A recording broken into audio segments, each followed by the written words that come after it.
இன்ஸ்டாகிராமில் அனுபமா மார்பிங் படங்கள் தொடர்பாக தற்போது குற்றவாளி கண்டுபிடிக்கப்பட்டிருக்கிறார். மேலும் விவரங்களை எமது செய்தியாளர் ராஜா வழங்கிட கேட்கலாம். ராஜா, இந்த விவகாரத்தின் பின்னணி என முழு விவரங்களை பதிவு பண்ணுங்க.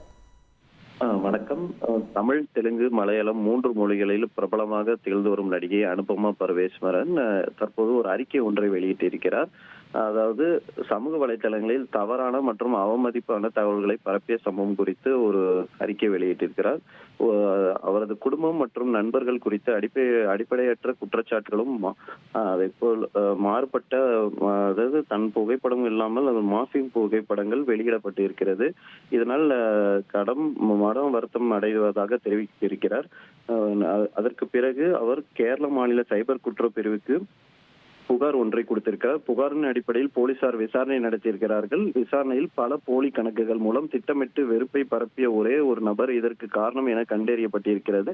போலீசாரின் விசாரணை நடவடிக்கையில் குற்றவாளி அடையாளம் காணப்பட்டிருக்கிறார்.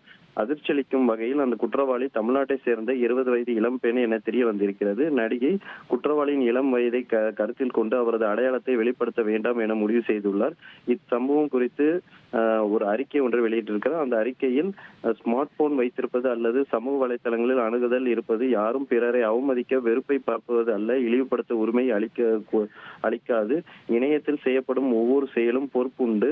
நாங்கள் சட்ட ரீதியான நடவடிக்கைகளை தொடங்கியுள்ளோம். அந்த நபர் தன் செயலுக்கான விளைவுகளை சந்திக்க வேண்டியிருக்கும் என கூறியிருக்கிறார். மேலும் நடிகர் அல்லது பொது நபர் என்பதால் அடிப்படை உரிமைகள் பறிக்கப்பட முடியாது. சைபர் தொல்லை என்பது தண்டனைக்குரிய குற்றம். பொறுப்புணர்வு உண்மையிலே உள்ளது என அவர் அறிக்கையில் சுட்டிக்காட்டியுள்ளார். விவரங்களுக்கு நன்றி ராஜா.